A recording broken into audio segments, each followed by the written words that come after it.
जय हिंद, वंदे मातरम। देखिए, मूवीज आती जाती रहती है। ऐसा नहीं है कि मूवीज आना कहीं बंद हो जाती हैं, कभी एकदम से आ जाती हैं, ऐसा नहीं। रेगुलर बेसिस से मूवीज आती रहती है। अब अगर हम लोग बात करें तो कोविड के बाद से देखिए काफी हद तक माहौल बदल चुका है। मतलब कोविड के ठीक पहले 2019 में हाउसफुल 4 रिलीज हुई थी अक्षय कुमार की, जिसने करीब 16 करोड़ का ओपनिंग डे पे कलेक्शन किया था। वही मिशन रानीगंज है, जिसने कि अपने ओपनिंग वीकेंड के ऊपर भी इससे कम ही बिजनेस किया।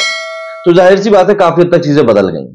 ऐसे में इस हफ्ते रिलीज हुई दोनों मूवीज मिशन रानीगंज और थैंक यू फॉर कमिंग बिल्कुल भी थिएटर में दर्शकों को बुला नहीं पा रहे हैं।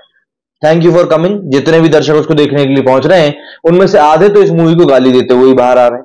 भाई, सब्जेक्ट भले ही आपने बोल्ड चुना था, लेकिन क्या होता है ना, जैसे कि ये एक एग्जांपल आपको देके बताता हूं। अब मान लीजिए आपके पास में ये एक लाइन है, ठीक है, ये एक चीज है जिसको कि आपको छोटा दिखाना है, लेकिन आपको उसे टच नहीं करना।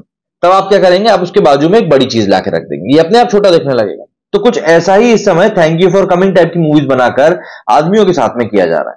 मतलब कि एक अननेसेसरी सी चीज को बार बार आपके सामने लाकर रखा जा रहा है, जिससे कि आपको ये फील कराया जा सके कि ये बहुत जरूरी है। और उसी का नतीजा है कि इस तरह की घटिया मूवीज जो है ना, थिएटर में मतलब कुछ कर भी नहीं पाती। मतलब बिल्कुल इनको कोई देखने के लिए पहुंचता भी नहीं।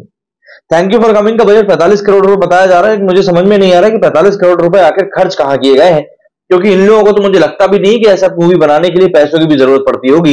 ये लड़कियां ऐसी मूवीज फ्री में ही कर दें, जिन लोगों का ऐसा काम है, जो इस चीज बताना चाहते हैं। खैर, थैंक यू फॉर कमिंग को रिलीज हुए आज 8वां दिन है। अगर हम लोग 8 दिनों के इसके कलेक्शन की बात करें तो वो कलेक्शन आपको बिल्कुल भी प्रॉमिस नहीं देगा। पहले हफ्ते में इसका जो टोटल कलेक्शन निकल कर आया है, वो आया है मात्र 4 करोड़ 96 लाख रुपए, मतलब 4 करोड़ 96 लाख रुपीज। और इस पूरे हफ्ते में सिर्फ 2 दिन थे, सैटरडे और संडे, जो उसने 1 करोड़ का आंकड़ा पार किया था, वरना ने कुछ नहीं किया। ना शहनाज गिल काम आई, ना कुशा कपिला काम आई, ना मोहन पेडनेकर काम आई।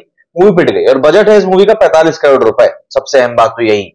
इसके अलावा यदि हम लोग बात करें अब मिशन रानीगंज के बारे में, काफी अच्छी रिपोर्ट्स आ रही थी कि मूवी काफी अच्छी, लेकिन उसके बावजूद भी मूवी थिएटर्स में उतना अच्छे से कमाई कर नहीं पाई।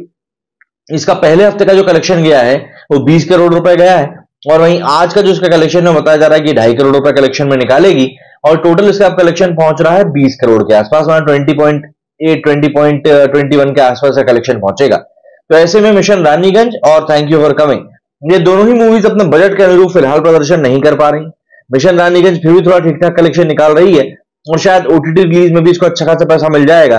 But thank you for coming जिस सोच के साथ बनाई गई मूवी थी, पहली बात तो वो सोच भी बुरी तरह फेल हुई है, और मूवी तो हम देख ही रहे हैं कि किस तरीके से बुरी तरह से फेल हुई।